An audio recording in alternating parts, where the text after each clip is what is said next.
Hi, I'm a Polish polyglot, and since 2017 I've been learning languages like English, German, Spanish, French, reaching advanced levels in all of them.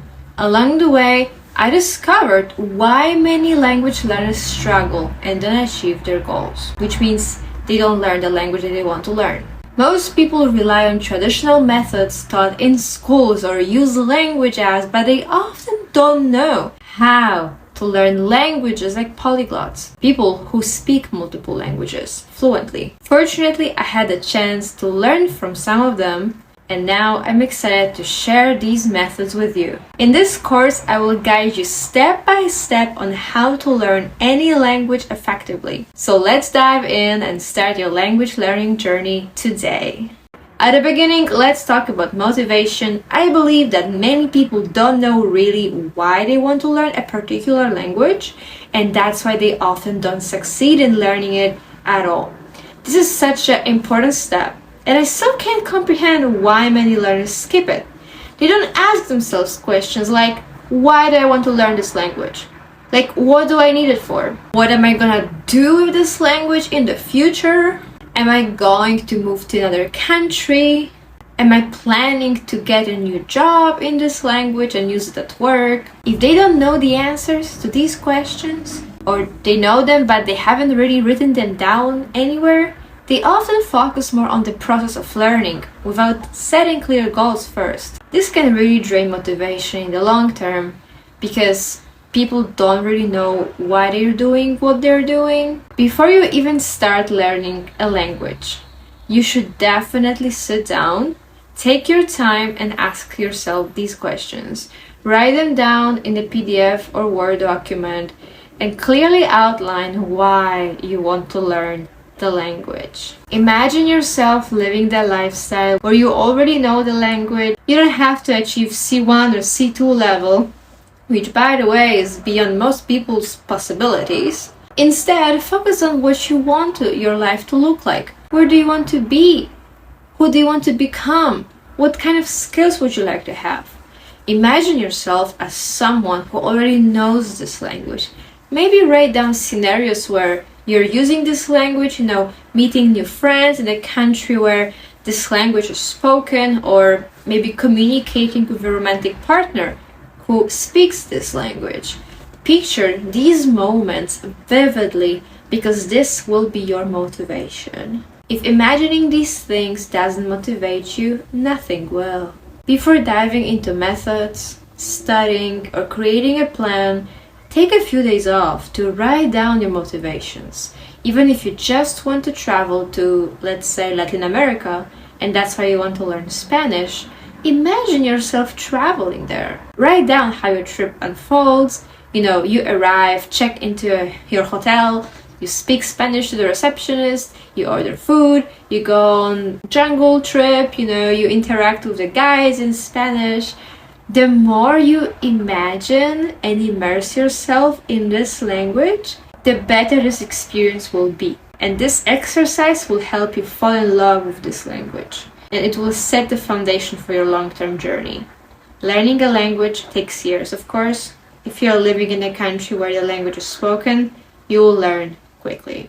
But if you're not moving anywhere right now, that's okay too. You will just need more time and dedication. Your motivation, however, will keep you going. So go ahead, create a text, write out your ideal life plan where you're proficient in this language you want to learn, and let that vision be your motivation. In my opinion, languages are like codes in programming. They are systems that we use to communicate with each other, and they transfer information. Language is actually a very complex structure, and in order to understand it and to be able to speak it and write it, we need to practice all aspects of it. It's easy to remember this, but unfortunately it feels like most people still don't focus on all these skills, and they tend to focus only on writing, or what's worse, grammar. I will come back to that later, but what I want to say is that they often don't focus on learning to understand this language. And languages are extremely diverse. We humans are very different. We have so many different cultures. Every language reflects its culture.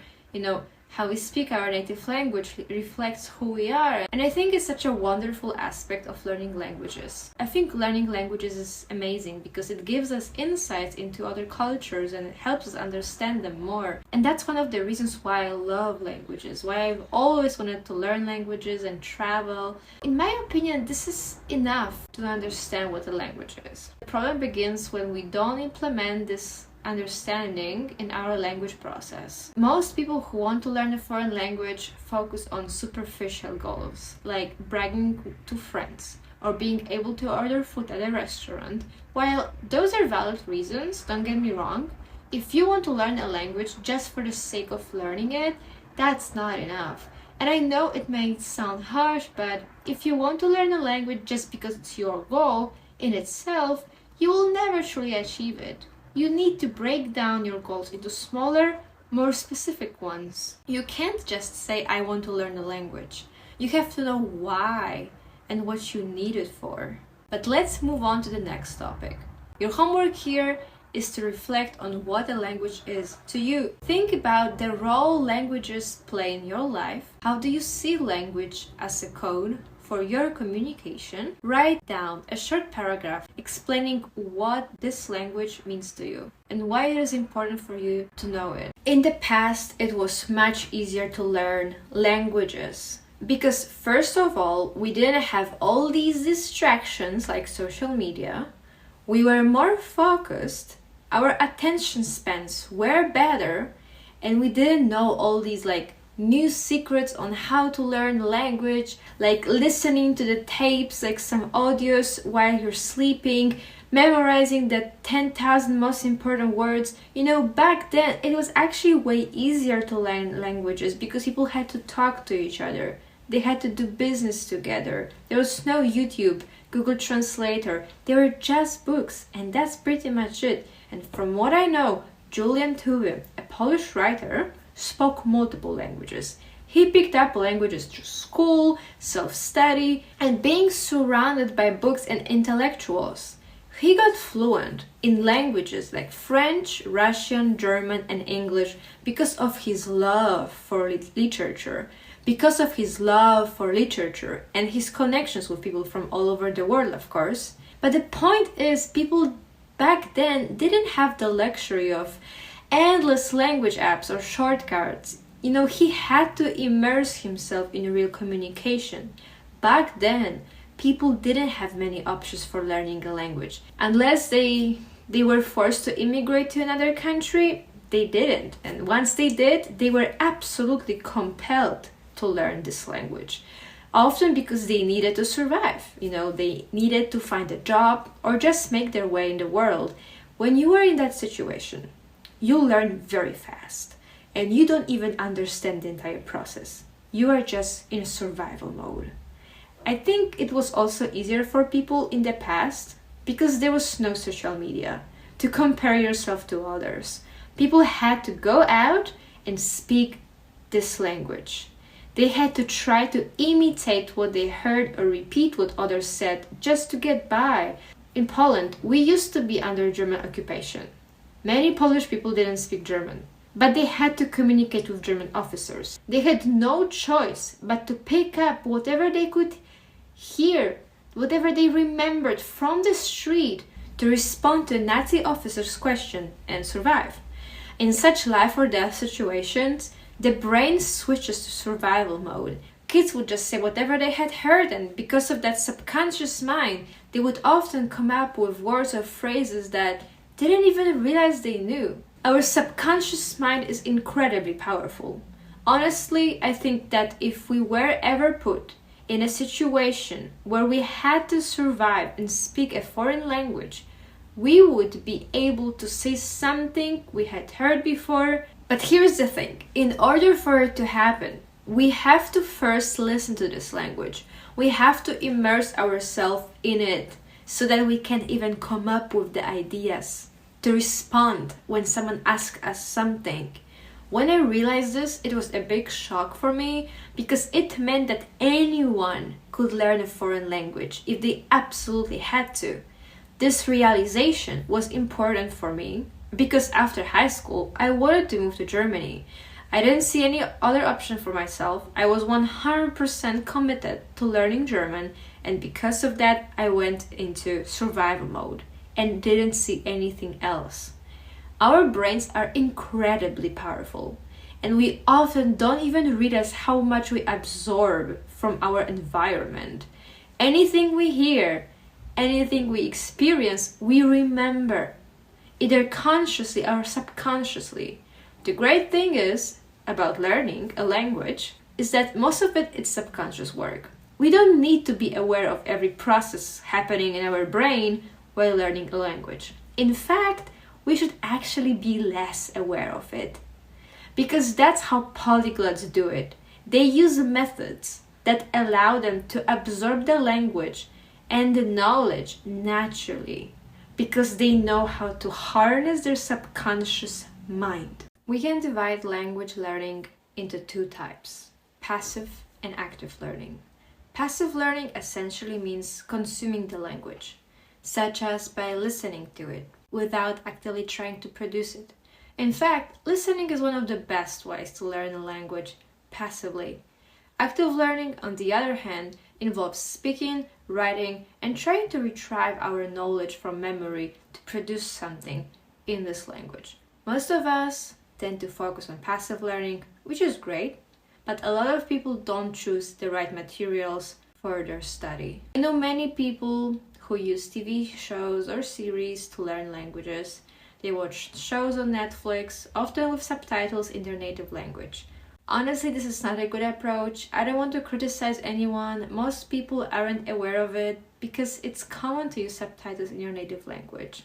After all, if you don't understand the language, it seems like the easiest thing to do, right? Well, the great thing about TV series is that they show more than just dialogues. You can understand a lot by watching the character's behavior, character's action, without fully understanding the words. Forget about the audio for a moment. Forget about the dialogues and focus on what the characters are doing, okay? You don't have to understand every word in order to grasp the meaning of the scene. It took me years to understand this. When I first started learning English, I thought that if I watched something in a foreign language and didn't understand it, something was wrong with me, or that the language was too difficult. Now I realize that this simply means that I'm still in the process of learning. I'm passively absorbing the language, just like when I watch series. That's okay, it's totally normal not to understand everything in a foreign language at first. I want everyone to understand this. It's okay to understand absolutely nothing. Once you get comfortable listening to something without understanding it, that's when you will start understanding more and more. And with time, you'll recognize patterns and you'll hear familiar words and phrases. And if you're learning a European language, this will become much easier soon. You just need to relax, watch the series, and allow yourself not to understand anything. Since passive learning involves just watching, here's a method for you to speed up your learning. Step 1. Pick a series or movie that you already know very well. Choose something you've watched many times, like Game of Thrones or Home Alone, or since you already are familiar with the plot, you can focus this time on listening to this language. Step 2. Watch the series or movie in this target language that you want to learn, and try to focus on the language. Don't use the subtitles in your foreign language. Just watch it without any subtitles. Step 3. Pick 5 new words or phrases from each episode or movie. Pause the video or movie, check the captions in the target language, and write down the words or phrases that you don't know. Then translate them into your native language. Repeat the sentences out loud. Try to mimic the actor's pronunciation and tone. This will help you internalize the language and improve your speaking skills. Don't worry if it feels difficult at first. That's normal. It will get easier with time, and it will be much more fun later, especially if you pick movies and series that you already know by heart. If watching familiar shows feels boring to you, Well, that's part of the process. The cool thing is that it is in a foreign language. If you always look for new exciting videos, series, or movies to watch, it will be harder for you to focus on learning. Many people say just watch something in a foreign language, turn on the subtitles in your native language, but that doesn't work well if you're reading subtitles. You're not focusing on listening to this language. You don't know, you're not focusing on how it sounds. It's crucial to learn how the language sounds before you can speak, write, or even understand it fully. Listening to this language, even if you don't understand everything, is the first step. Now, as I mentioned, active learning is actually much easier than passive learning because it involves producing what you already know. You don't just absorb the language, you actively engage with it by speaking or writing it. And once you start speaking, you will see your progress. What I would suggest is that you practice both passive and active learning simultaneously. Some people think they need to first listen to a language a lot or write it and only then learn to speak. But you should be learning everything at the same time. I don't mean literally at the same moment, but within the same day or at least the same period of time. You shouldn't skip speaking or writing. Practice both. However, you should focus a bit more on listening. You can listen to a radio in a target language while driving, for example, or while doing other activities. Just surround yourself with this language. We can divide language learning into two types, passive and active learning. Passive learning essentially means consuming the language, such as by listening to it without actively trying to produce it. In fact, listening is one of the best ways to learn a language passively.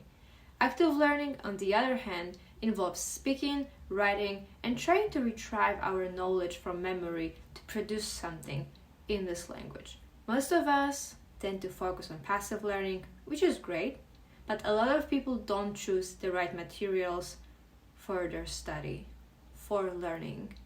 I know many people who use TV shows or series to learn languages. They watch shows on Netflix, often with subtitles in their native language. Honestly, this is not a good approach. This is not a good approach. I don't want to criticize anyone. Most people aren't aware of it because it's common to use subtitles in your native language.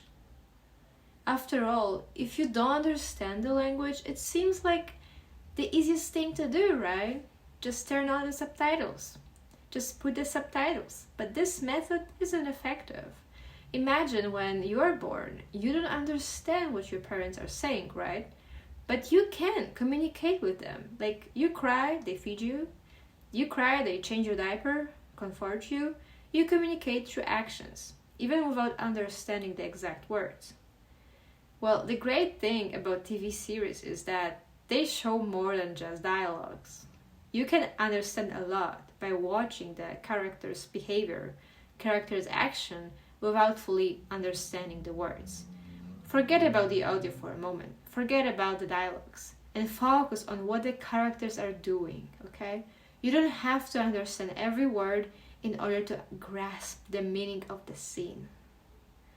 It took me years to understand this. When I first started learning English, I thought that if I watched something in a foreign language and didn't understand it, something was wrong with me, or that the language was too difficult. Now I realize that this simply means that I'm still in the process of learning. I'm passively absorbing the language, just like when I watch series. That's okay, it's totally normal not to understand everything in a foreign language at first. I want everyone to understand this. It's okay to understand absolutely nothing. Once you get comfortable listening to something without understanding it, that's when you will start understanding more and more. And with time, you'll recognize patterns and you'll hear familiar words and phrases. And if you're learning a European language, this will become much easier soon. You just need to relax, watch the series, and allow yourself not to understand anything. Since passive learning involves just watching, here's a method for you to speed up your learning. Here's a method for you to speed up your learning and make it more efficient. Step 1. Pick a series or movie that you already know very well. Choose something you've watched many times, like Game of Thrones or Home Alone, or since you already are familiar with the plot, you can focus on the language. You can focus this time on listening to this language. Watch the show in the target language. Step 2, watch the series or movie in this target language that you want to learn. And try to focus on the language. Don't use the subtitles in your foreign language. Just watch it without any subtitles. Step 3, pick 5 phrases that are most interesting to you. Step 3, pick 5 new words or phrases from each episode or movie. Pause the video or movie, check the captions in the target language, and write down the words or phrases that you don't know. Then translate them into your native language. Repeat the sentences out loud. Try to mimic the actor's pronunciation and tone. This will help you internalize the language and improve your speaking skills. Don't worry if it feels difficult at first. That's normal. It will get easier with time, and it will be much more fun later, especially if you pick movies and series that you already know by heart. If watching familiar shows feels boring to you, well, that's part of the process. The cool thing is that it is in a foreign language. If you always look for new exciting videos, series, or movies to watch, it will be harder for you to focus on learning.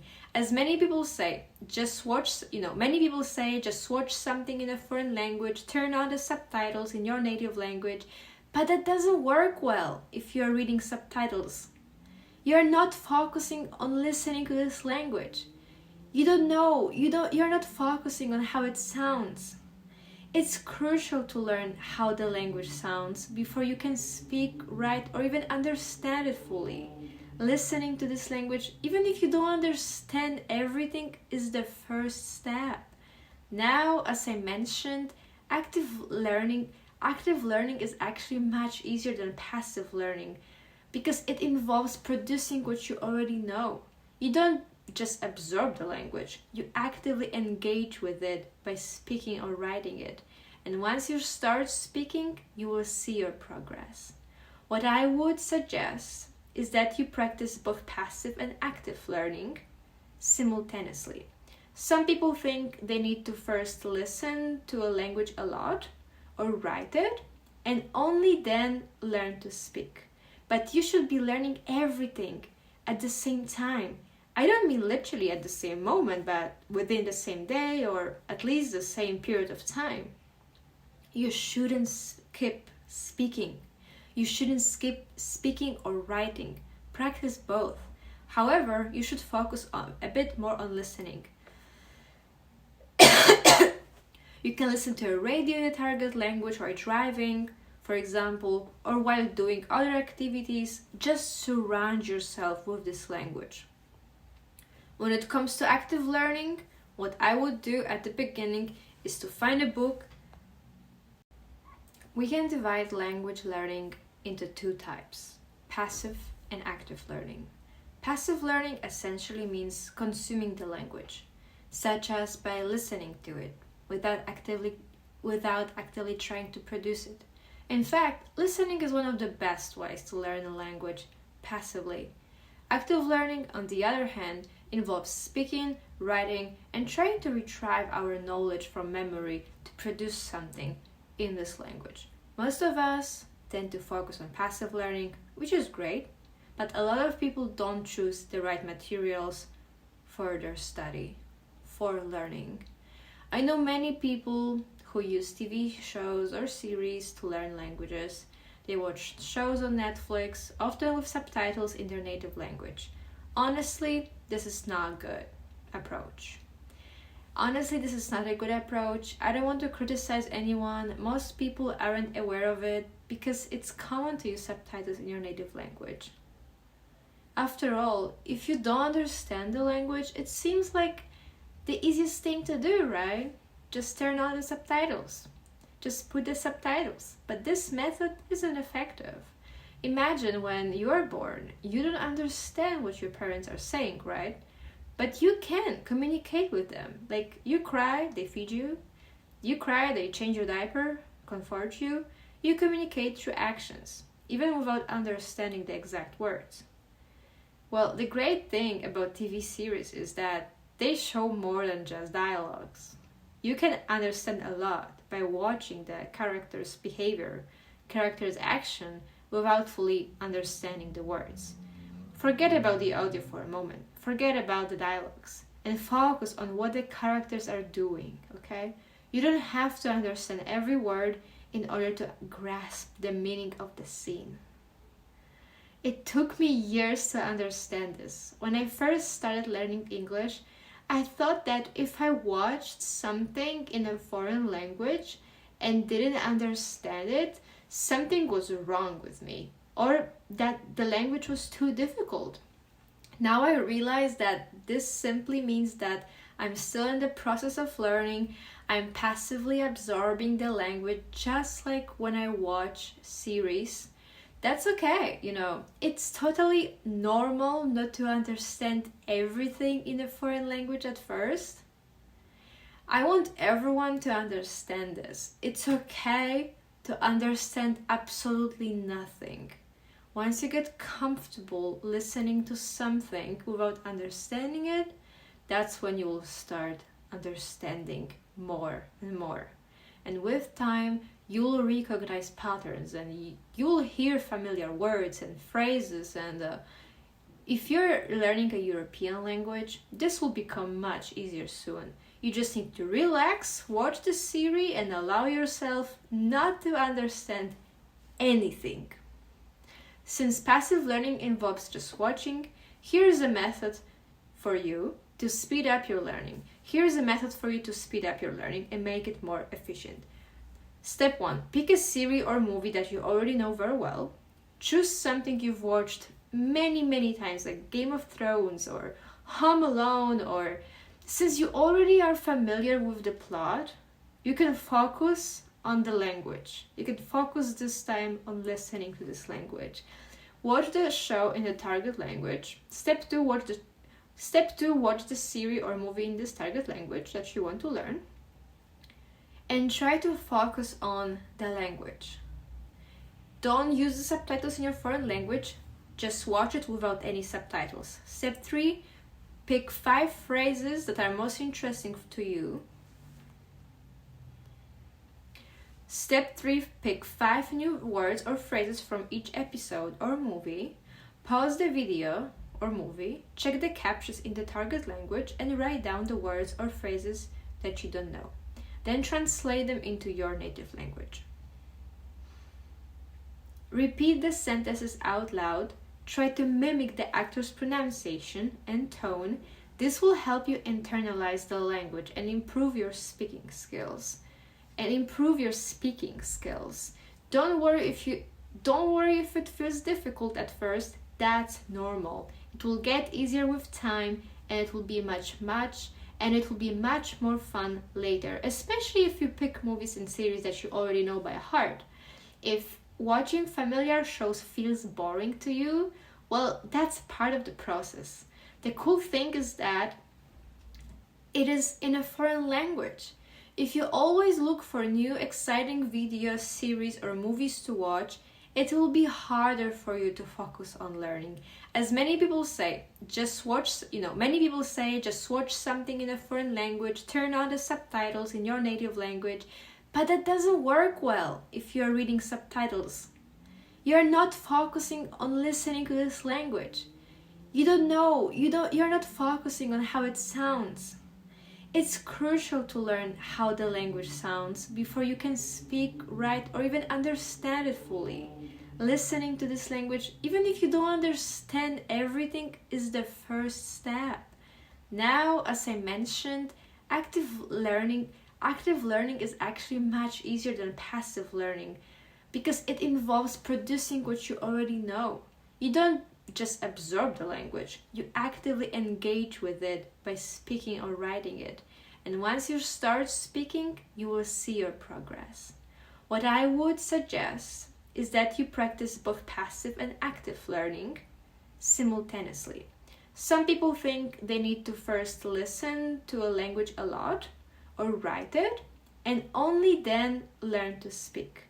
But you should be learning everything at the same time. I don't mean literally at the same moment, but within the same day or at least the same period of time. You shouldn't skip speaking. You shouldn't skip speaking or writing. Practice both. However, you should focus a bit more on listening. You can listen to a radio in a target language while driving, for example, or while doing other activities. Just surround yourself with this language. When it comes to active learning, what I would do at the beginning is to find a book. This is the most interesting topic in my opinion, because most people really focus so much on learning grammar, and I don't know why. Because what is grammar? Grammar is a part of the language, is a structure, tenses, passive voice, etc. We all use it, right? But why is it so important to ignore grammar at the beginning? The thing is, you should really ignore grammar for the first 3-4 months of practice.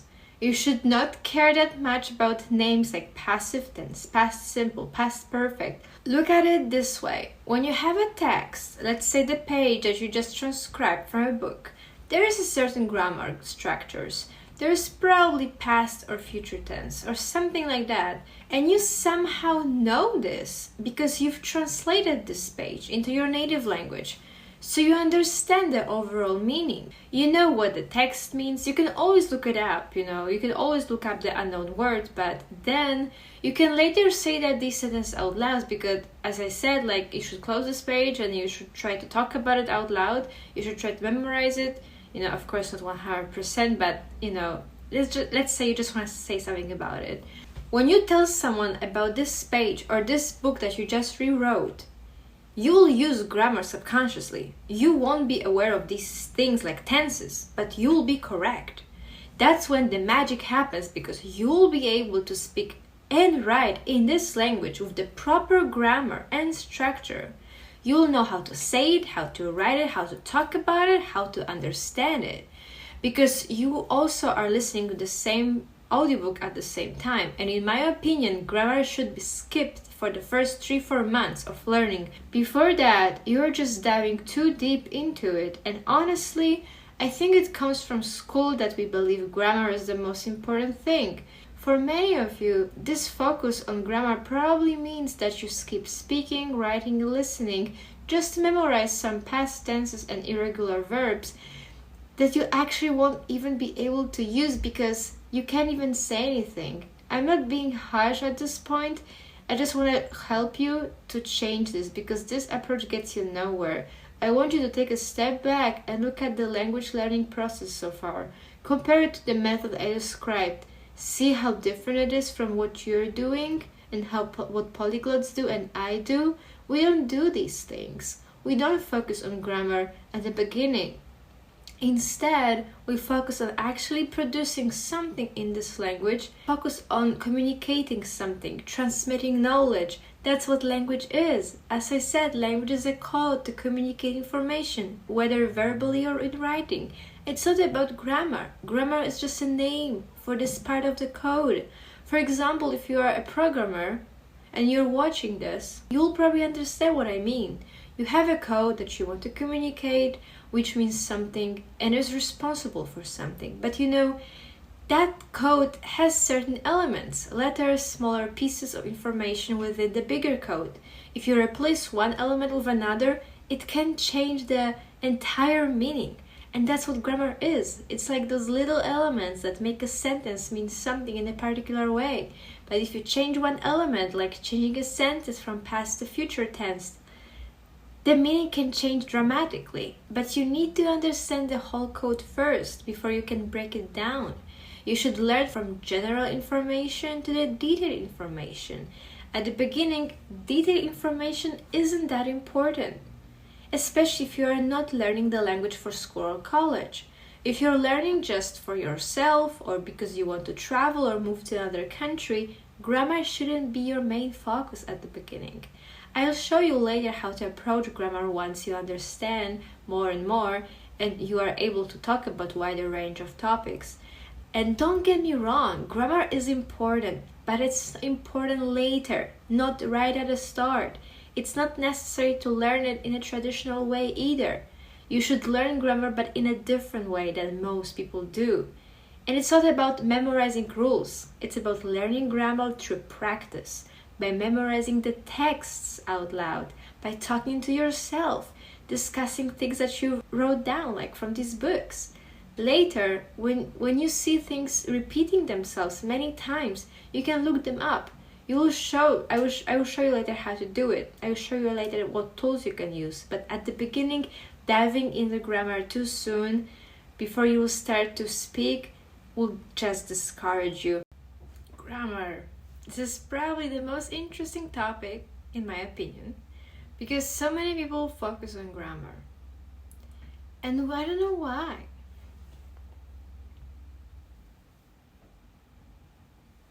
This is the most interesting topic in my opinion, because most people really focus so much on learning grammar, and I don't know why.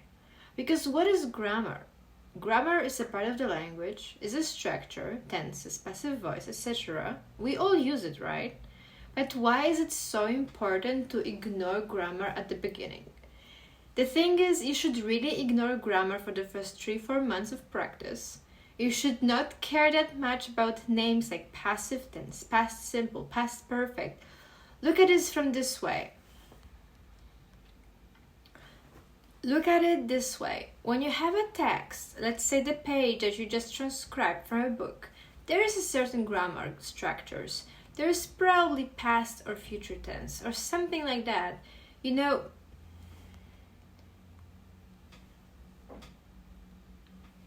and you somehow know this because you've translated this page into your native language, so you understand the overall meaning. You know what the text means. You can always look it up, you can always look up the unknown word, but then you can later say that this sentence out loud because, as I said, like, you should close this page and you should try to talk about it out loud. You should try to memorize it, of course not 100%, but let's say you just want to say something about it.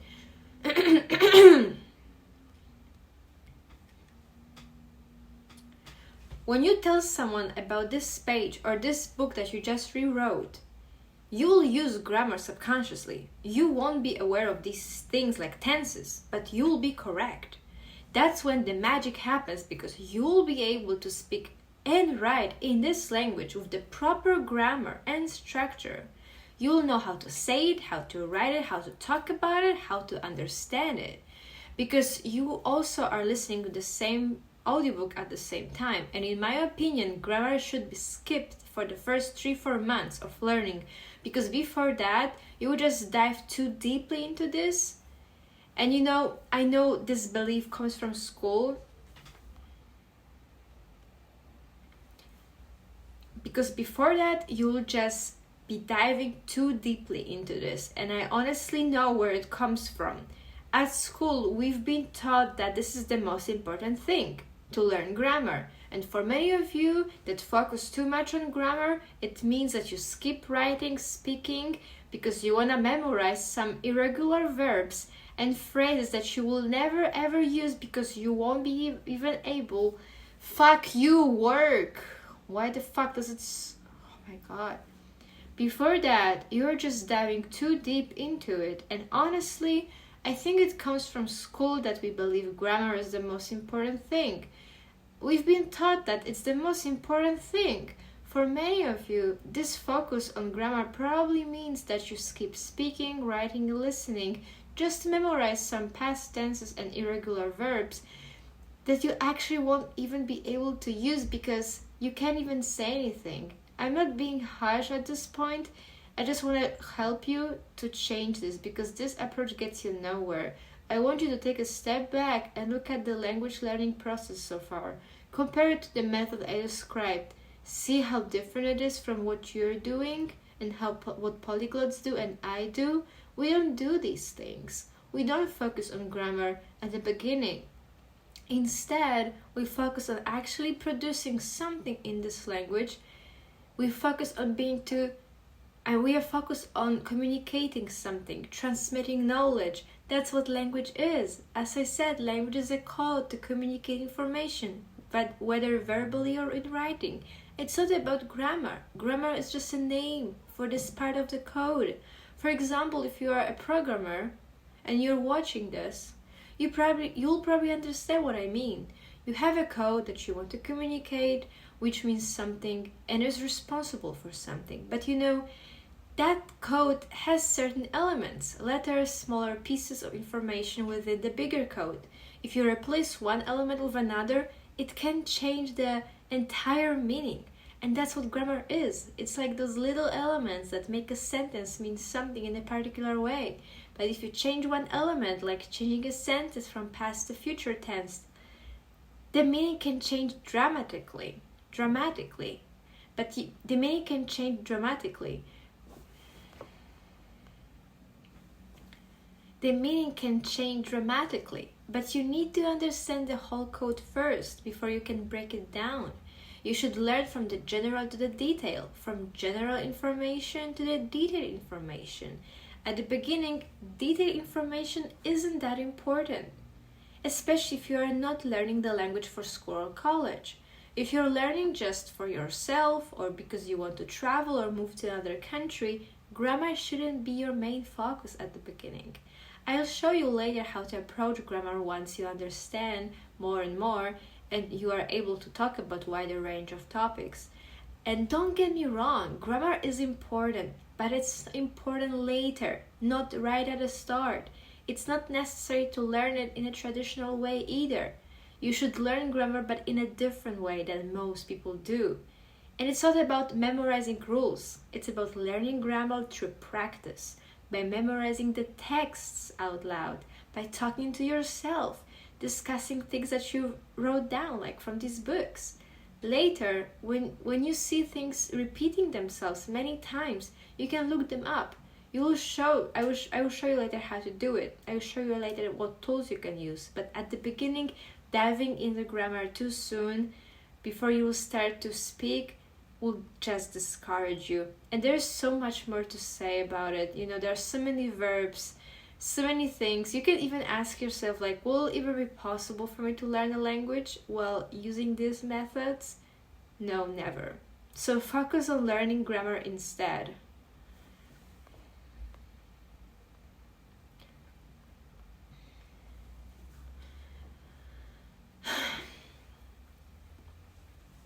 Page of the book that you just rewritten. Later, when you see things repeating many times, you can look them up. I will show you later how to use translation tools to help with this. At the beginning, if you dive into grammar too soon, when you start learning a foreign language, you'll get so discouraged because there's so much you don't know, so many structures, so many verbs, and you'll ask yourself, is it even possible to learn a language? Well, no. It's not possible if you try to do it that way. Never. So focus on learning grammar through texts and rewriting them. So your homework here from this module is to focus on communication, not grammar. Practice language without focusing on grammar rules.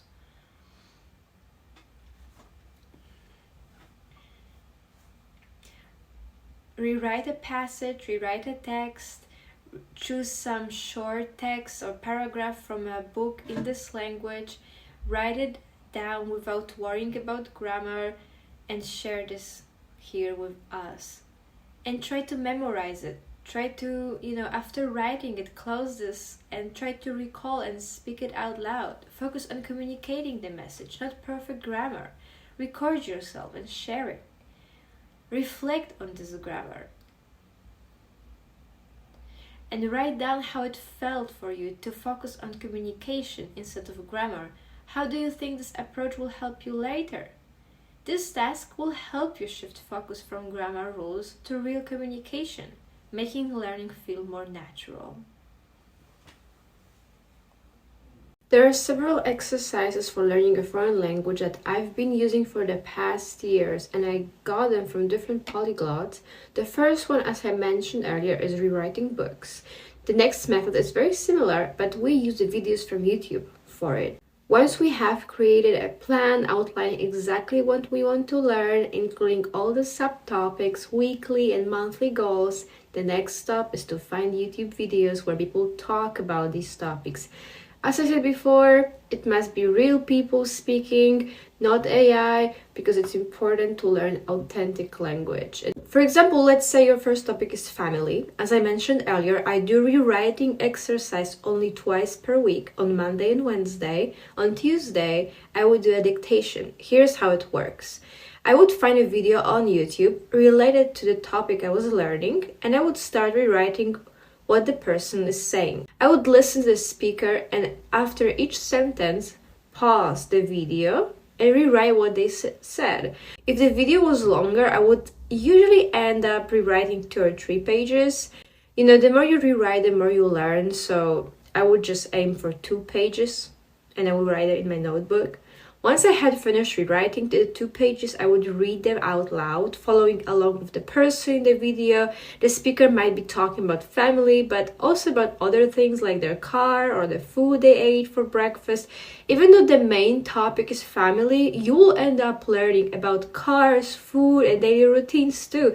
This is the beauty of this exercise, because you get to absorb more knowledge than expected. And when I was a beginner, I would rely on captions to help me with words I didn't know. Even if I missed some words or made spelling mistakes, that was okay, because I would go back later, turn on the captions and correct the mistakes with a red pen. This helped me realize that it's okay to make mistakes when you're just starting out. Some words I wrote there were completely wrong, and that's okay. You can always check your mistakes. There's also an app that I use to extract captions from YouTube videos, which I will link below. You can copy the captions, paste them into the translator, and the translator will, translate them into your native language to better understand the content. You don't need to translate everything. This exercise is great because, just like rewriting books, you're listening to someone speak in your target language while writing down what they say. Later you can read the text aloud. This allows you to practice all skills at once: listening, writing, speaking, and reading. The next step is to summarize what you've learned. Here's how I organize my week, for example. On Monday, I rewrite a page or 2 from a book. On Tuesday, I do the dictation. On Wednesday, I rewrite another page or 2 of a book, of the same book.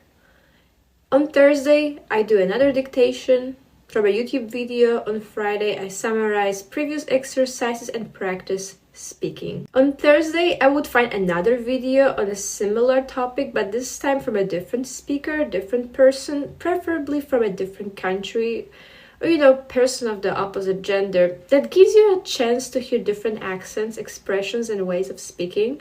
For example, if your topic is family, you can find a video of a different person talking about their family in a similar way, but with their unique perspective. This helps you learn different slang, accents, and nuances of the language. It's fascinating because you are not only learning the language, but also diving into the cultural differences and individual expressions of the speakers. On Fridays, I would try to summarize the dictation from Tuesday and Thursday. I would either write a brief summary or try to say it out loud from memory. It didn't matter if I couldn't recall everything perfectly. The goal was to engage with the material and practice speaking. I will also try to remember the key points from Mondays and Wednesdays rewriting session, aka transcribing session. The speaking practice would begin with a 20-minute timer.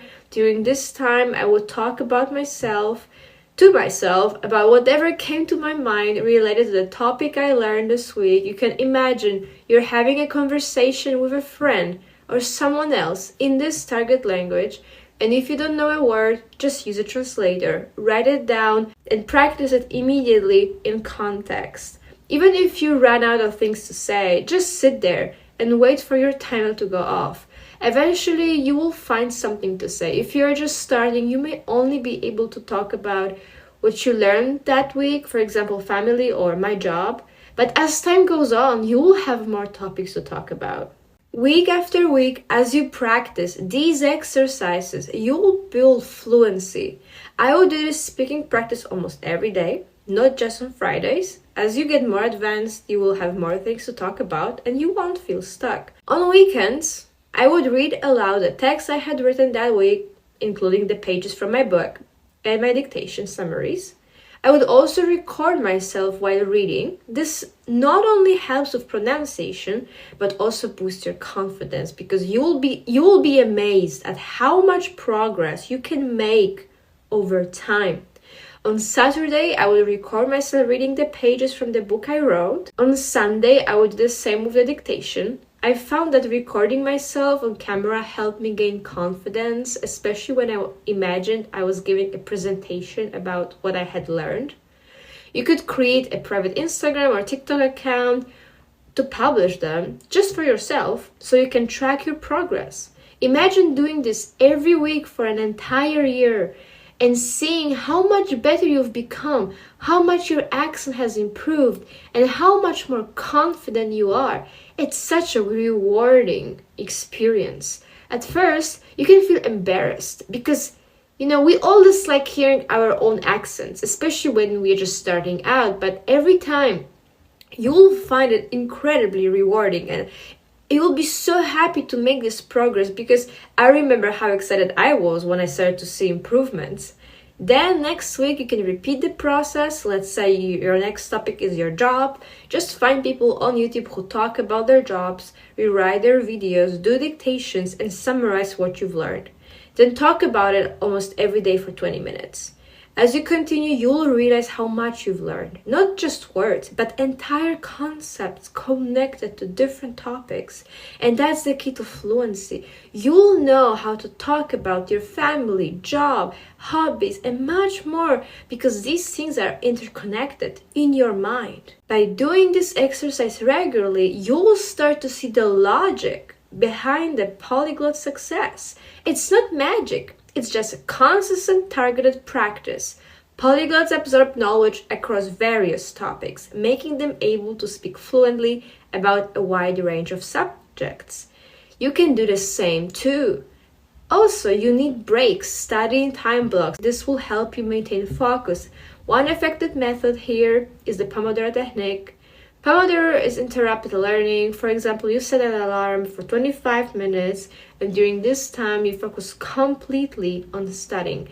You don't interrupt, you don't daydream, you don't check social media, you turn off, you don't check notifications, you don't go on any other websites. After this Pomodoro session, you can take a 5-minute break for something enjoyable, like going for a walk, playing with your pets, kids, or eating a snack.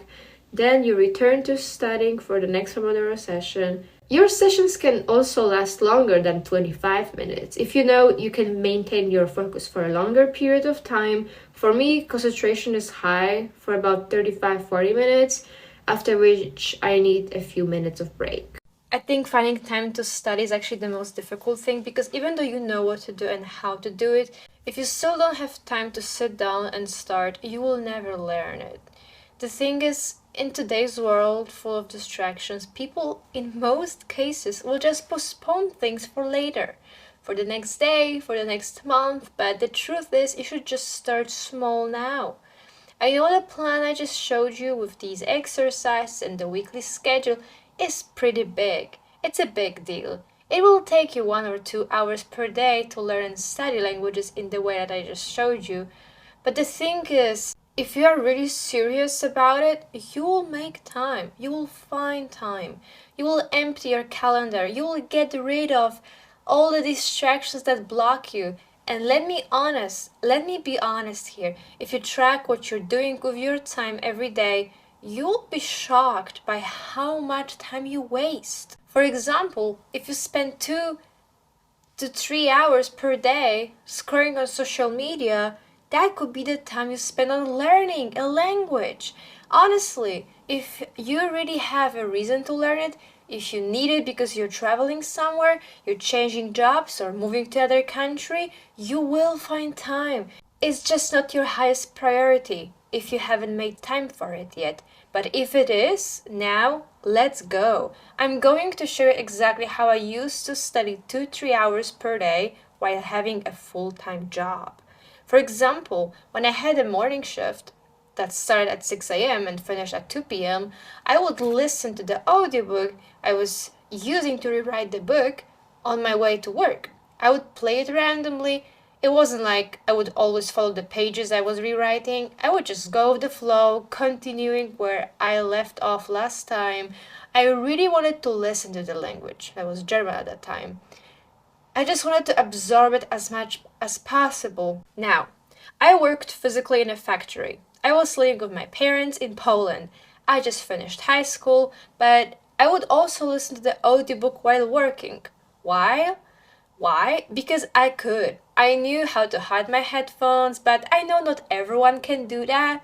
I was listening to an audiobook that was 8 hours long, and I would repeat it every day. Sometimes I couldn't listen to it because there was more work to do, so I would focus on the task. During the lunch break, I would listen to the audiobook again. Actually, I felt comfortable doing this. Honestly, if you're willing to listen to the same audiobook over and over again, you will learn so much. But of course, that's not mandatory. You can choose a different audiobook to listen in your free time.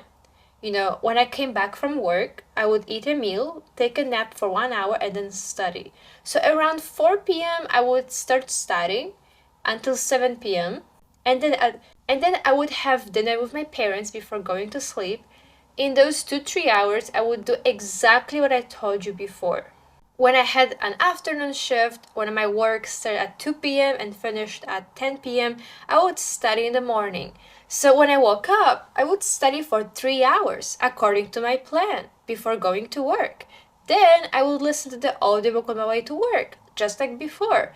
I did this every day and on the weekends because I also worked on the weekends. And on the weekends, I would just repeat what I had learned during the week. It was more exhausting, of course. But as I said, it is completely possible even with an 8-hour workday. Of course, if you work 12-hour shifts, that will be harder, but you can still make it work. The plan I just showed you is the ultimate way polyglots learn languages. It's demanding, I'm not gonna lie, but that's how you really learn a language. If you do this, you will learn the language very, very well. Over time, you will keep improving. Now, not everyone can do this. And it's not just about finding time for it. It is really about wanting it so badly. Because many people who will watch this video or this course will take some advice and not implement everything I say. That's okay, of course. Maybe it's not for them. But honestly, if you're one of these people who really, really wants to learn a language because you know why you want it, you will make time for it. Your homework assignment from this part is to find time to study. Track your day. For the next 2 days, write down how you spend your time. Focus on where you might be wasting your time, like on social media or TV, and find free time. Look at your schedule and find at least 30 minutes each day that you can dedicate to learning the language. Creating a plan is actually very easy. It is the easiest thing to do. As I mentioned earlier, you can use the free template from my website where you will find a daily planner with what you can do each day and so on. Or you can create your own plan, but in my opinion, the one I provided is very good and it's free, so you can just steal it. The key is to focus on the topics that are really important to you. As I said, write down what you really need to learn in this language and visualize your dream life in the motivational section at the beginning. That will become your plan. If you have topics that are important to you, for example, at the beginning, it might be about you, your family, your job, whatever is most relevant. In the second month, the topics should be still important, but perhaps not as urgent. Here are some examples of topics you can use, but feel free to modify them. If you're already at a high level, you can skip the basic topics and move on to the more challenging ones. For instance, when I was studying German before moving to Germany, I already knew many topics about family and so on. I was at around B1 level and reached B2 within 6 months just because I used these exercises I mentioned earlier. That's all I did. My topics were a bit more advanced because I wanted to deepen my knowledge of German. For the first month, I focused on German history, politics, and the country itself. The first week was German history, the second week was Polish history, the country I come from. The third week was global politics, and the fourth week was about current situations, like strikes or ongoing events. Since I was at a higher level, I could dive deeper into subjects that interested me. In a second month, I focused on topics like the environment or recycling, things that are highly relevant in Germany. The entire month was dedicated to environmental topics, and I found videos related to these topics, created dictations from them, and studied them in detail. So here's how I structured the first month.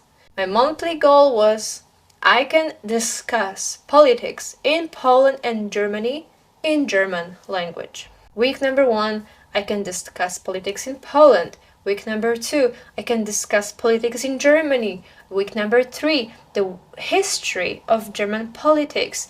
Week number 4, the history of Polish politics and what's going on now. And my second month, how I structured it, monthly goal, I can talk about the environment in German. Week number 1, recycling in my country. Week number 2, the global issue of waste and contamination. Week number 3, recycling in Germany, how it works. Week number 4, the future of the environment, predictions and what might happen. I found these topics really interesting and I enjoyed learning about them. Mondays were dedicated to reading from the same book. Yes, I know you're probably tired of hearing it. The next day was dictation from a video on YouTube about environment or recycling. On Thursday, I did another dictation from a different video, and on the weekend, I repeated everything I learned throughout that week, and I recorded myself talking about it. I did 2 dictations from videos which present every of these topics. Week number 1, I can discuss politics in Poland. Week number 2, I can discuss politics in Germany. Week number 3, the history of German politics. Week number 4, you can see that on the screen, by the way. So in total, I had done 8 dictations per month. You can see everything in a plan I'm showing on the screen. It's actually pretty convenient. You just follow my method and adapt it to suit your personal interests. Change a few details to make it your own, and you'll be good to go. If your goal is, for example, to work in a given country, or engage in discussions, that doesn't mean you should avoid things like reading or watching TV shows. Language learning is comprehensive and you need to combine all elements when working on a language. You can't skip any of them. It's generally accepted that for free conversation, you need around a few thousand words, approximately 6,000. To understand movies, videos, and TV shows, you need around 8 to 9K. For novels, the most, 9 to 10K. For manuals and guides, less, also around 8K. These are the minimum values needed for reading or listening to a text and understanding it at least in at least 95%. This is also the best foundation for further learning. So your homework here is to create a 3 to 4 month language learning plan and focus on the most important topics to you. Pick 3 to 4 topics that are the most relevant to the language goals, like work, family, hobby, culture. Set monthly goals. For example, month number 1, I know how to talk about my job and my daily life in this language. Month number 2, I know how to discuss my hobbies and my interests in that language. And break down the monthly goals into weekly goals. So for each month, divide your goals into weekly tasks. So share your plan with us here in the discussion below and I see you in the next chapter. There are a few cool websites that I use for translating. I stopped using Google Translator many years ago as I realized that it's actually not accurate. Right now, I only use DeepL.com, and it's a translator that I use on a regular basis when I'm traveling and when I wanna know something. And also, I use the translator for my regular plan, for my study, whenever I need to translate something. It is very accurate and it's free, up to like a few thousand words, and then I think you have to register and pay something, but it's not a lot. It's very cool, and what I really like about it is that when you click on the word that's translated there, you can actually also see similar translations of the same word. You can see its synonyms, and in this way you can kind of also learn what this word means by looking up the synonyms. The second translator that I use also to translate certain phrases that it's hard to translate because they are like slang, or these things like they just don't really make sense, but native speakers use them. So there's this translator Context Reverso that I use. So for example, when I find something on a YouTube video that I'm rewriting, or I'm doing quotation from it, or I still understand this, because DeepL.com sometimes doesn't show me the exact meaning of it because it makes no sense to it, then I copy and paste it to this Context Reverso. And the cool thing about this page and this website is that it's free, of course. These expressions on this website, the examples there, they're from different books and movies, so you can actually see how people use them in real language, in real situation. What I can suggest you is that you create your own sentences later with these phrases. And I would suggest picking 5 up to 10 most interesting ones from one book or from one video that you recently watched or read, and you can also create your own sentences from that. This translator is very good. There's also Pons that I use, but it's just basically for translating grammar things, like different grammar structures, because I don't use it on a regular basis. It's a bit complicated, and some things there are actually not very useful in my opinion, so that will be it. And for the software, I would just use my laptop, Microsoft Word or Google Document, my Gmail, Google Sheets, Excel, if I'm on Microsoft. And I also have a notebook where I always write the pages, where I do this transcribing video, and where I write my plan and all the details, and yeah, and YouTube of course as well. And that's basically it. You don't have to have anything else. I have never used anything else for that, and I think these are the best pages. I think these are the best websites, and these are just the best tools for learning languages in my opinion, so try them out. How to hack grammar. I think this is one of the most interesting topics for most people, because everyone wants to know grammar in some way, even though, as I've said, it's not strictly necessary. However, when you reach a point where you realize that there are aspects of it you already know, things you see in the text, you're rewriting, patterns you recognize in the videos you watch or in the books you're copying, that's a great time to start diving deeper into grammar. And before I explain how to hack grammar, I want to share something important. You don't need to know the names of specific grammar structures or tenses. If you know how to use them and understand these patterns, that's enough. You don't need to memorize the names. For example, I don't know all the names of grammar structures in English, but I know how to use them and what they mean. You don't need to worry about the exact terminology unless you're studying this language academically. I'm going to show you how to understand grammar structures by comparing them to your native language. If you're European, especially, it's going to be easier because many European languages are very similar. For example, let's say you are a native English speaker and you want to learn Spanish. You can literally compare the grammar to your own language. Take this sentence, I have gone to cinema, or I have gone traveling. In Spanish, it would be fui al cine, me fui a viajar, or estuve viajando. You can compare estuve or me fui to the English I have gone. It is the same translation, so you can start to see the patterns. And that's why I recommend picking 5 interesting sentences from each text, from each page you rewrite. Later you will start to notice patterns in those sentences. If you translate them into your native language, you will know exactly what each word means. You will understand what I, you, he, went, and gone mean in the context. You will see how everything connects. For me, the best exercise to learn grammar is when I notice patterns I don't fully understand yet, but that I see everywhere.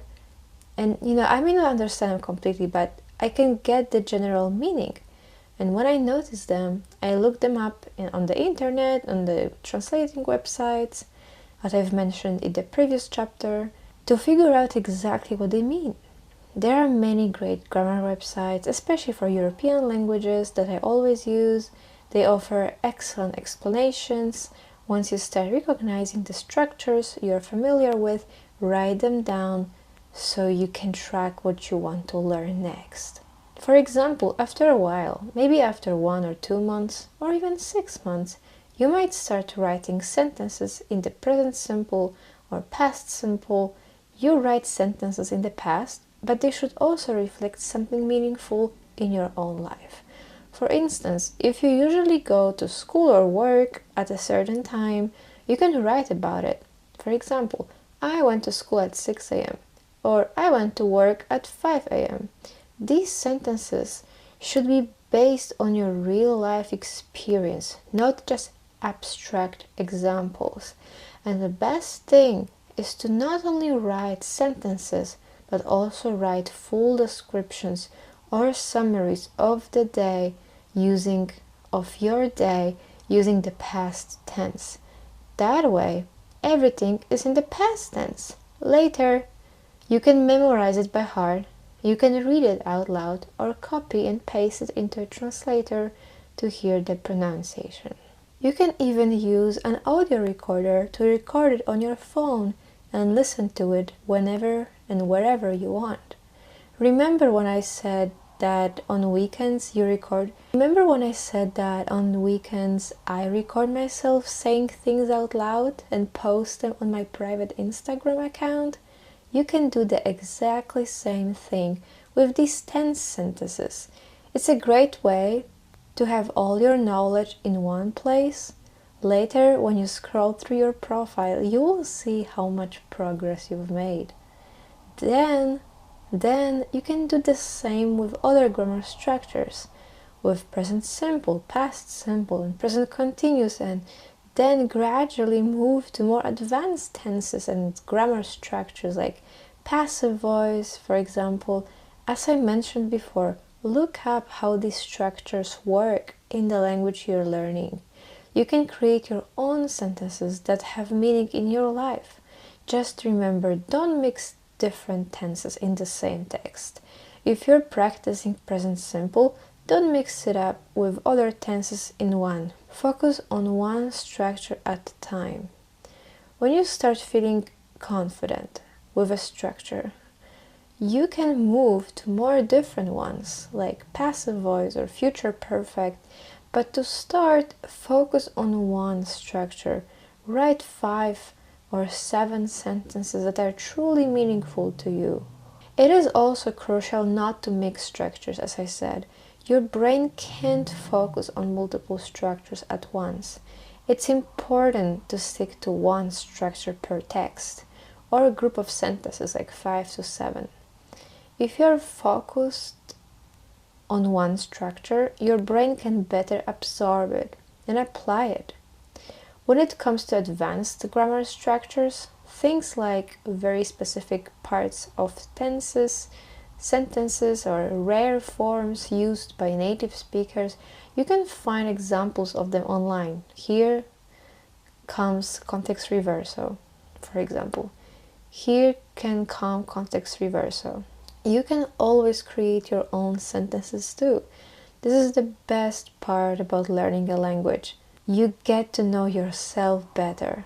Learning a language doesn't just teach you vocabulary or grammar, it also makes you reflect on your life, your beliefs, and your habits. This self-reflection is incredibly valuable. And that's why I always say that the language learning process is therapeutic. It opens up new perspectives on your own life. When you're learning a new culture or new ways of thinking, it changes how you view your own life and beliefs. It's fascinating.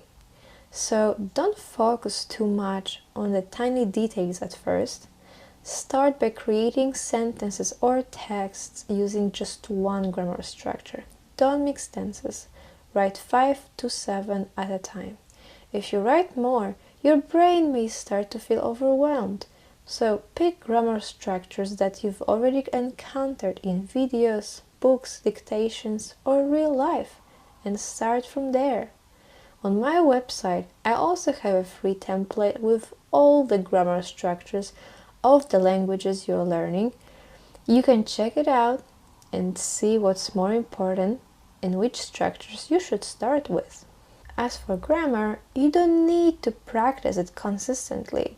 Once a week or every 2 weeks is enough, especially if you are a beginner. Grammar can be postponed. Grammar can be skipped until you feel more comfortable with the basics. If you don't have any deadlines, just take your time. Don't get discouraged by grammar. It's just a small part of the language. Focus on using the language actively. By speaking it, writing it, and reading. You can learn grammar along the way, but don't let it overwhelm you. Remember, practice and output are much more important at that stage than worrying about every grammatical detail.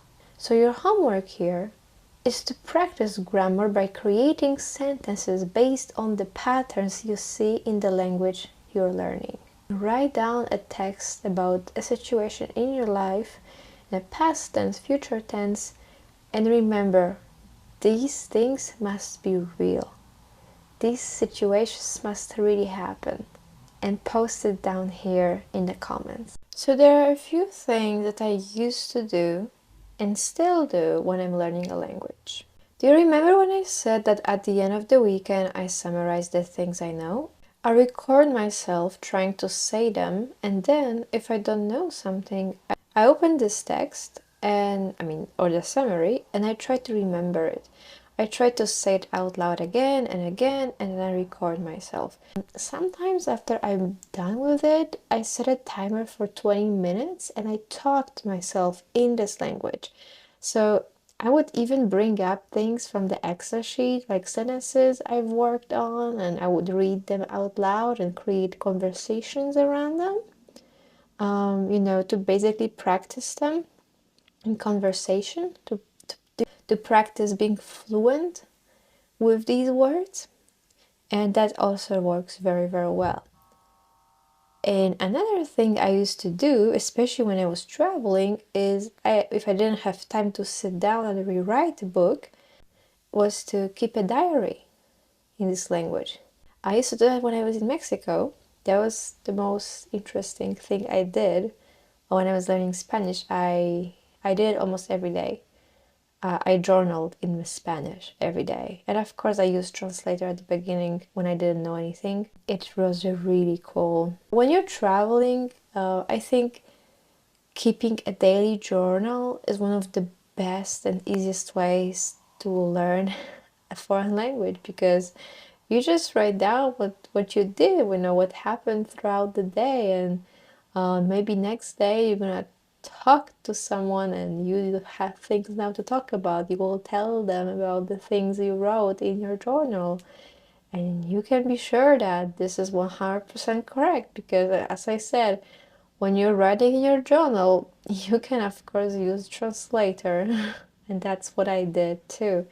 I also remember that there was a time when I learned a song by heart. It was Shakira's Gypsy in Spanish. It was one of the first songs I learned when I started to learn Spanish. And it was really fun. Writing down the lyrics, then singing along and memorizing it is a cool exercise. Even though songs can be tricky because they often use slang and shortcuts, and some things don't really make sense, well, it's still fun. But I wouldn't rely too much on it. Sometimes I would also write a letter in that language I was learning.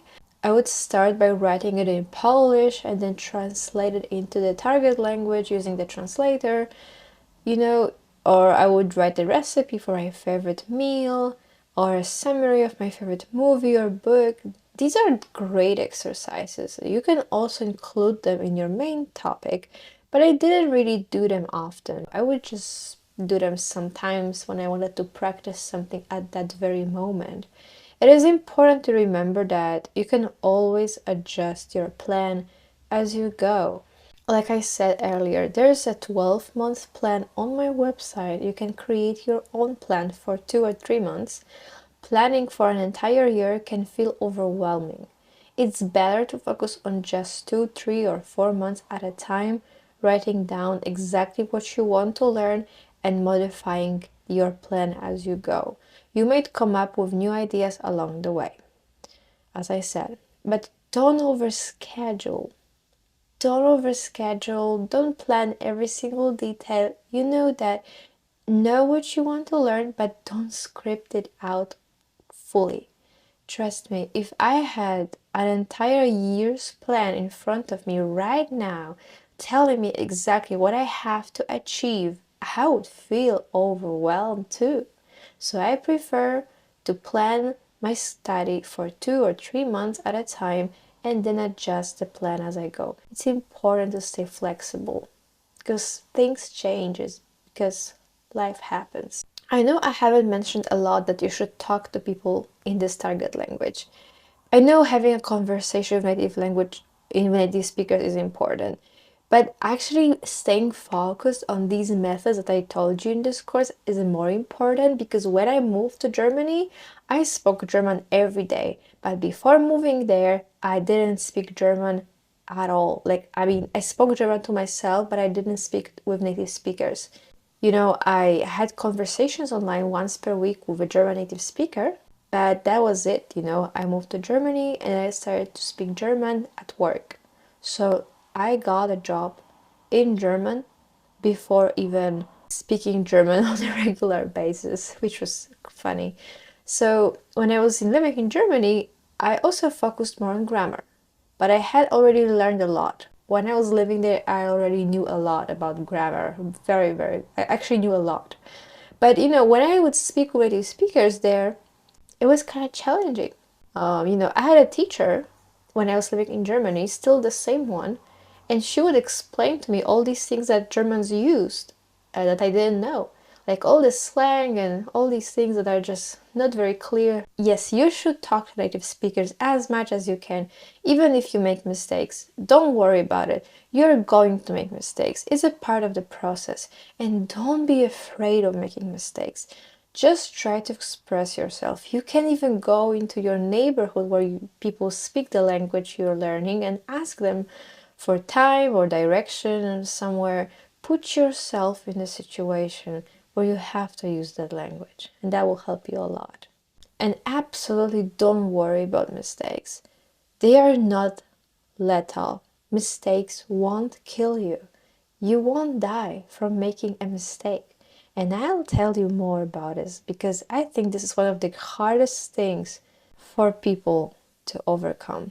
So what you can do after this chapter is to close the text that you just wrote in this language from a book or from a YouTube video and try to tell about it in your own words, or even try to recall the words that you wrote them. But begin by saying it out loud. Reflect on what you've read, make sense of it, connect it to your own thoughts and examples, then write it down. Challenge the author's ideas, analyze them. Rewriting something in your own words means putting your own insights and understanding it, not simply paraphrasing it. It's about you. It's about you understanding what you're saying. It's about you understanding what you're writing. Try linking emotional states with vocabulary. This makes it easier for your brain to remember it, so it's worth using. If you're feeling something, immediately look it up, how to express this emotion in this language you're learning. If you're feeling joy, excitement, or a sense of well-being, or if something remarkable happened, name those emotions in this target language.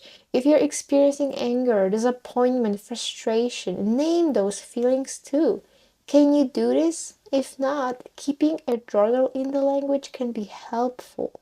The Pareto principle states that 20% of the material contributes to 80% of the knowledge of skills. This also applies to language learning, both in terms of vocabulary and grammar.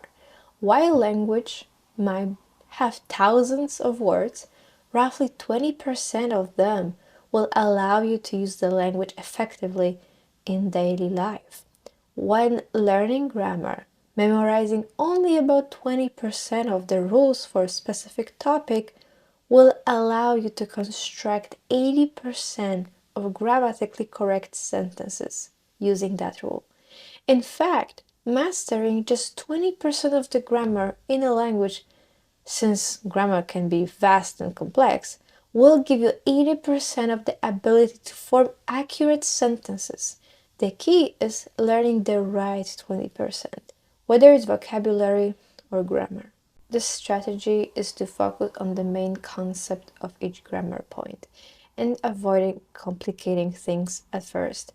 You'll catch up with more details over time, and you will notice when certain elements start to be missing.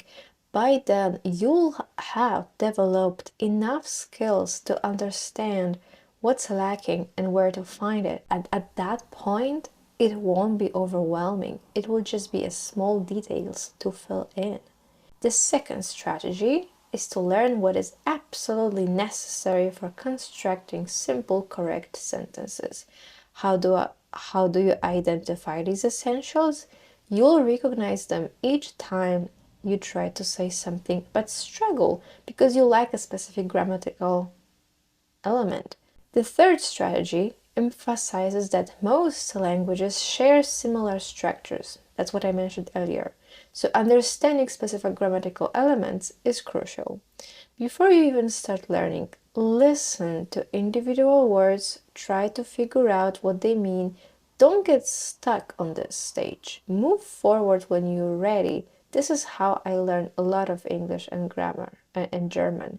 Even if you don't know anything at all, which is unlikely as you've probably encountered the language at some point in school or throughout personal, interest or through personal interest, you can still start by watching a TV show. People often give up after just one episode because they don't understand anything.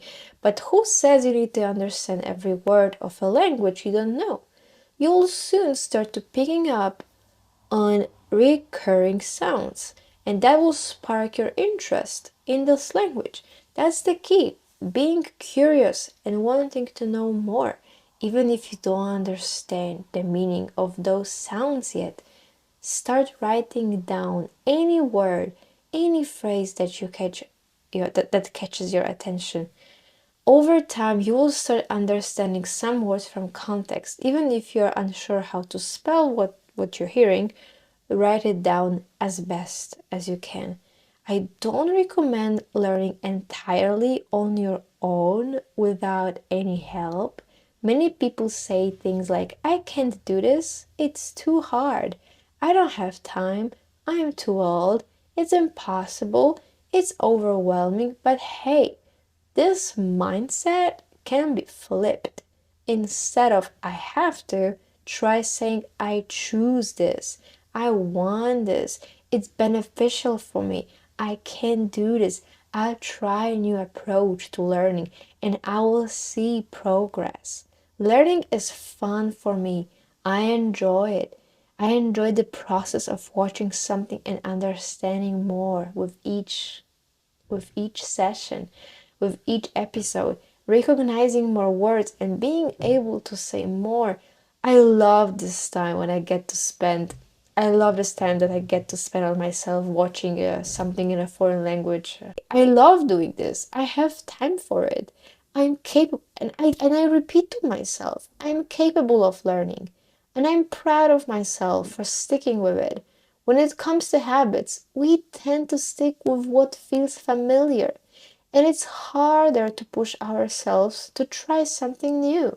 Familiar habits create comfort, and we tend to stay in our safe zones. But those new habits, the ones that require effort at first, can become familiar too, and then we'll naturally gravitate towards them. Keep a positive mindset about the language and the learning process, and you'll see improvements.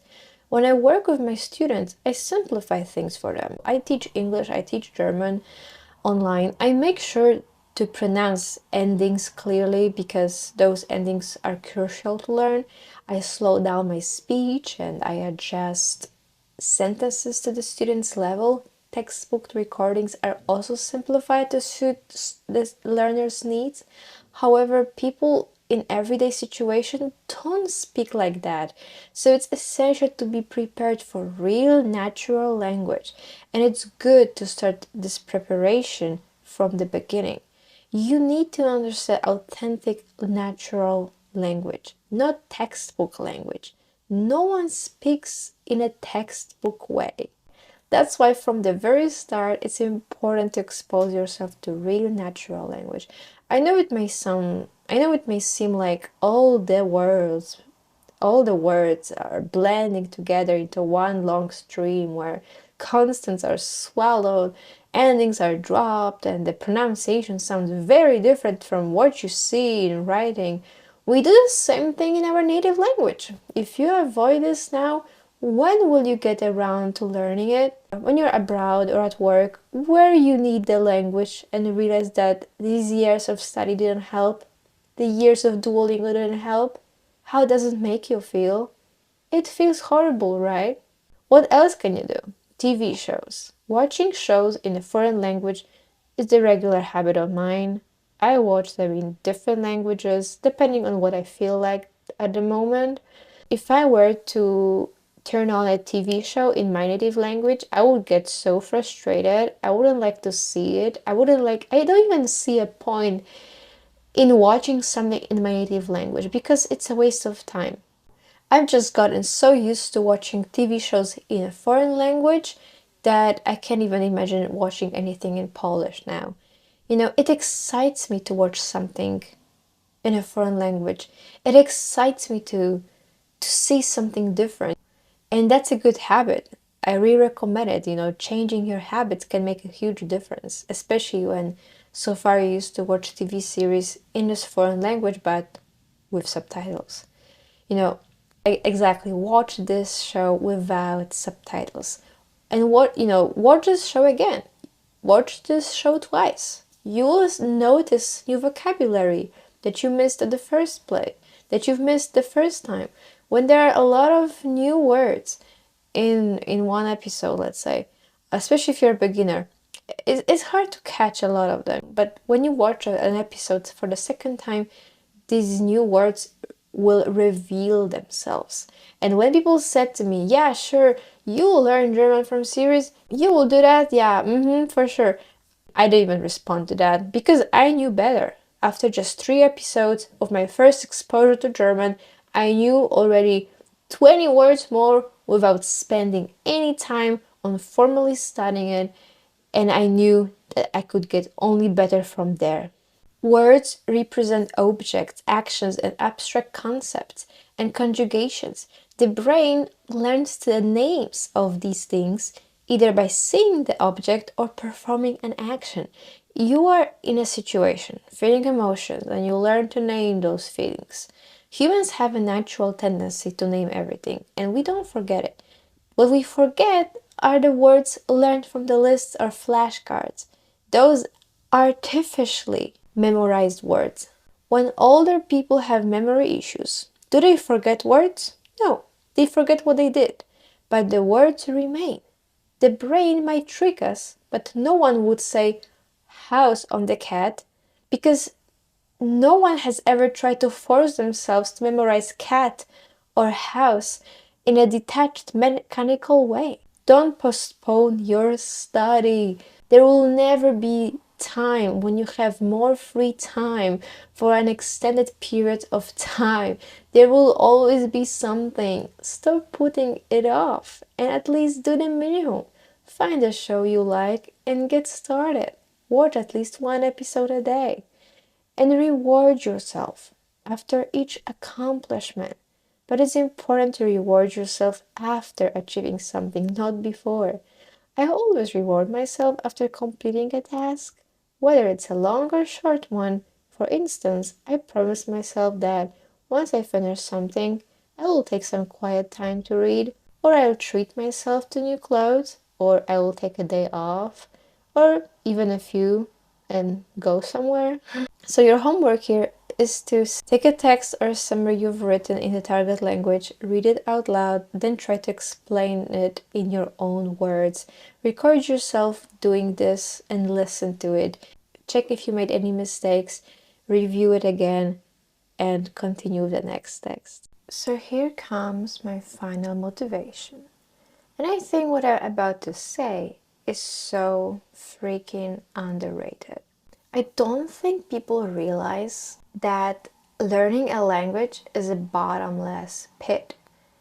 It can take years, thousands of hours to speak, communicate like native speakers. It's a very, very complex skill. And to reach a very high level in a language, you need at least 7 years of consistent practice. But you have time. Of course you have time. Because what else are you gonna do?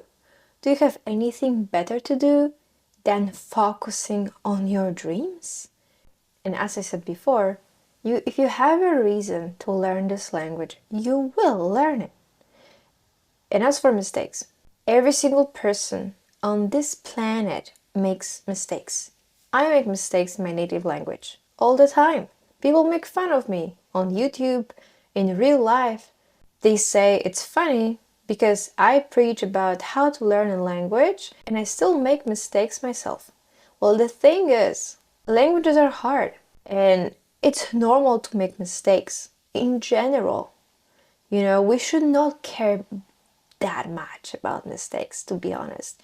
Of course, we should accept the feedback when someone corrects us, but you know, there are certain things that are actually very funny about it because when you're traveling and trying to communicate with people, in some countries people will correct you and in some won't. In some they will not even care about it at all.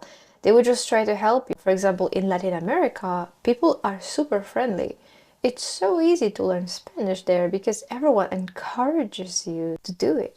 On the other hand, I think in France, for example, it can be hard to practice French because some people might look down on you or they won't even want to help you and they may even make fun of your accent.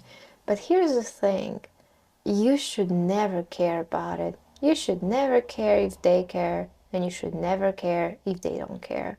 The only thing you should care about is that you're putting yourself out there to speak and practice this language as much as you can. And I really mean anytime you can. Just do it. Even if you don't have any situation to speak, create it. You can even call a hotel in a country where this language is spoken and ask for prices of the rooms. It is the best way. If native speakers are unreachable where you live, call a hotel. If you don't have an international SIM card, there is this app called Yola. For $1 or $2, you can call any country. You can call someone in any country on this planet. And I honestly think that calling a hotel is the best exercise because they will not make fun of your mistakes. People there will be very professional. It's a hotel. You know, I think it's a very convenient option. You just need to put yourself out there. Go for exchanges, do volunteering in the places where this language is spoken, go to places, cinemas, gatherings, even events in your city where you know people speak this language. Trust me, even though I come from a small town in Poland, I still managed to find German native speakers in my hometown, and there are not many foreigners there. Can you believe that? In my hometown, there was actually a small community of Germans who would gather, speak German, and this community consisted of retired Germans and Polish people who wanted to learn German, just like me. I would go there every week for a few months and practice it with them for free. Well, there are a few classes I paid for too, but that wasn't a lot of money. I remember thinking, I'm going so far just to surround myself with the German language. There's no way I'm not going to learn it. Of course, I'm about to be fluent in this language in a few years, maybe in a few months. There's no other way. I was putting myself in a situation where I was consistently practicing this language. German became a part of me. And that's what has to happen with you. The language you're learning needs to become part of you. And the best way to explain this is that when you learn a foreign language, you're actually becoming a new person. You're actually becoming someone else. You create another personality in that language. And as you wrote in the beginning of your motivation, this text, to yourself, this dream life where you speak this language, you literally create another perspective on your life. You become someone else. And sometimes, honestly, people would judge you for that. They will call you out. They will say things like, are you trying to act American? Are you trying to act German? Are you trying to act Mexican? Whatever. Are you trying to be French? Don't care about them. Of course, I'm trying to act like a person from a certain country because I want to learn the language they use, and the best way to learn a language is literally to act like a native speaker from that country. You just copy their behavior, you act like them, and I think that's beautiful, by the way. I think it's one of the most fun things you can do.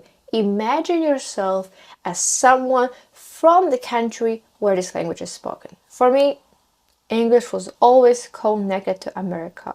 German was always connected to Germany, French to France, and Spanish to Mexico because I've been there a few times, so my Spanish is more Mexican than Spanish from Spain, than Castellano. It's good to pick a country you want to resonate with. So, my tip, get obsessed. People will call you crazy until you've achieved what you want to achieve. And then they will look like idiots, literally. Literally. People will call you an idiot before you succeed. And then once you do, they will feel like idiots. Because there's no way that after doing everything I said in this video, you won't achieve your dream language level. There's no way. If you do everything I said in this course, I'm 100% sure you will achieve it. And as I said, people will talk down on you. They will call you out. I remember people saw my progress and they tried to drag me down. No, you're too obsessed. Stop acting so weird. You're not German. Why you're acting as if you're German? You're not a person from that country. Well, who are these people? Are they native speakers of the country where you want to live? So why you care about them? You should, I know it's hard, but you should cut yourself off from those people who say these things because they're not good for you. They don't have good influence on you. My parents also made comments like that, but they always knew that I wanted to move to Germany and they supported that vision. They would say things like, yeah, she's crazy, she was always in her room speaking German. But, she wants to move to Germany, so I get it, What I can also recommend, if you don't have any privacy in the house and you want to practice speaking, just go out, just use headphones and pretend to be on your phone, and talk to yourself in this language. This allows you to practice and still be like quiet about it, because I remember myself whenever I had this 20-minute exercise where I would speak to myself about something in this language, I would just sometimes go out and like put my headphones on, and I would pretend to be on my phone, and like, here, I mean, you don't have any excuses not to do that, because everyone can do that. Everyone can go out with their headphones on and speak in this language. And don't care about people think. It's always the people who are below you who will talk down on you. The people who have what you want in life will never discourage you. They will never say things like, oh, it's impossible what you're trying to do. What you really need to do is to tune yourself into the frequency of the person you want to become. You have to tune yourself into the vibe of the person who speaks this language. That's what I mean when I say you have to become that person. You have to create a new personality, because you are becoming someone else. You are creating a second brain. And people who speak multiple languages, they have a few personalities. It doesn't mean they're borderline. It just means they have certain behaviors that change depending on the language they're speaking. Let me tell you something interesting. Did you know that when you speak in a foreign language, your voice actually changes? Your voice is never the same. And that's the same with your behavior, the way you think. So now you understand why I seem to be so weird? There's so much more to it. And honestly, once you learn one language, learning another one is so much easier, especially, if you're learning a European language, because they are so similar, especially Latin languages. I learned English, then I learned German, and because I already knew English, then I learned some French, which was easy because I already knew some English and German, and then I learned Spanish because it was already somehow similar to French, and my native language is Polish, which is insanely hard, especially the pronunciation. But Polish has made me very flexible if it comes to pronunciation in other languages. Just get started. Do what I say in this video, rewatch it, make notes, or copy the transcript and follow it. In 2025, you will see that in 1 year you will be a completely different person, a brand new person. I don't like these levels like B1, B2, C1, because I think they're just labels. But whatever, if you're a complete beginner and you do what I say in this video, you can reach a B1 or B2 level in a year. I would say B2 because B1 is actually a bit low, so I would say like you can achieve a B2 level within a year. If you're already doing this, you're going to get better and better and better. And if no one believes in you, I believe in you. And if no one thinks you will achieve it, I know you will. I am your biggest fan and your biggest supporter. I wish you all the best in the next new year. Let me know in the comments what exactly you're gonna do after watching this video, after watching this course. Let me know what your plan is, what topics you want to focus on first, and if you have any questions, write them here in the comments or message me. You can find my email on my profile. Check out my other websites, check out my other videos, check out my other courses, check out my website for a free planner and journal and other things I have there that are free. Thank you so much for watching. I love you guys so much and have a wonderful day.